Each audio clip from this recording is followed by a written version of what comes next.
Zdravím vás, Niko z kanálu GTA Play Studio a dneska som tu sám a chcel som si vybrať také troška iné videjko z GTA 5. 5 tipov na super auto v GTA 5 a ja toto točím len za to, lebo proste dosiahli sme hranicu 20 odberateľov za necelý mesiac a viem, že si teraz hovoríte 20 odberateľov, že to je málo, takéto veci, ale je to ťažké fakt dosiahnuť a treba natáčať, aby ste takéto, môj sen je aspoň dosiahnuť asi 100 alebo 1000 odberateľov. Od 100 viem strašne rád a chcem to dotiahnuť aspoň na 1000. A 5 tipov na super auto v GTA 5, takže ako prvé auto tu máme Zentorno. Je to strašne pekné auto, dizajnovo je strašne rýchle a patrí medzi najrýchlejšie auta v GTA 5. Dá sa pekne vytuniť, to musím uznať a tuto máte rýchlosť a tieto parametre všetky. Podľa mňa oplatí sa auto kúpiť za túto cenu, je pre mňa super. A ukážeme si ho teraz naživo. Je to strašne pekné auto, skúsil som si ho tak vytuniť nejako tak cool, proste nejako pekne, aby to malo nejaký swag, proste. Mne sa toto auto strašne páči a odporúčujem ho. Podľa mňa za tú cenu je to veľmi super auto. Ako druhé auto som si zvolil T20, ktorá stojí 2 200 000. Podľa mňa je to super auto, len tá cena je troška už vyššia, ale to sa tiež radi za najrýchlejšie auto proste. Tiež sa dá pekne vytuniť, tuto máte parametre a za koľko ide. Podľa mňa je to super auto, proste už len keď sa na neho pozriete, hneď sa vám zapáči. Veľa ľudí si ho kupuje, oplatí sa kúpiť, aj keď tá cena je troška vyššia, mali by ste mať nejaké peniaze.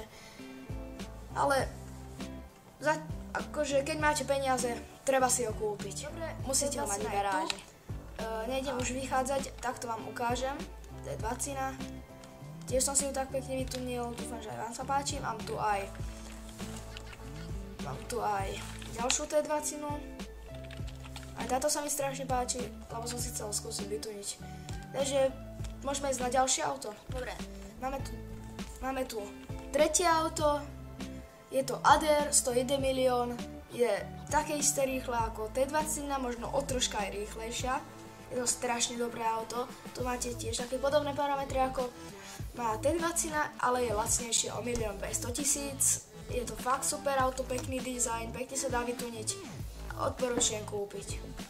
A ukážeme si ho naživo. Tak toto je môj Ader. Ja som s tým veľmi spokojný, je to super auto.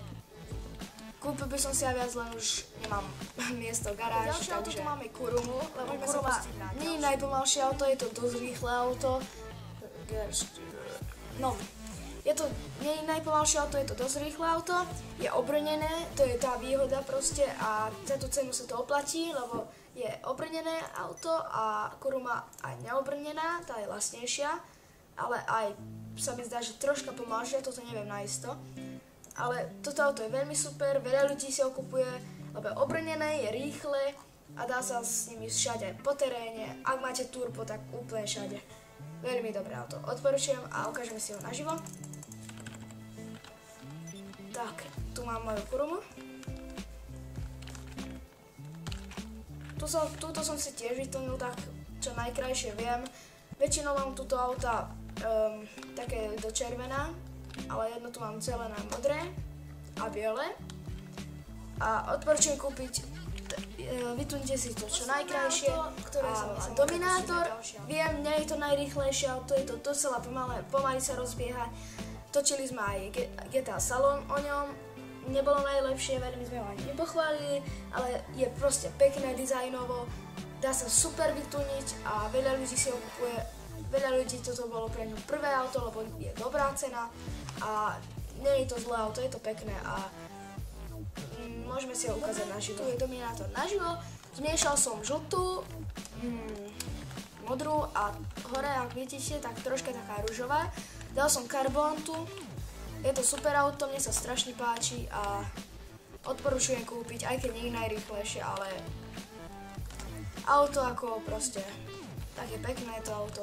Podľa mňa toto auto je také v pohode. Dobre, takže ak sa vám video páčilo, môžete zanechať like, nejaký pozitívny komentár. A ak sa vám páči naša tvorba, tak zanechajte odber. A my sa vidíme u novom videu, takže čaute.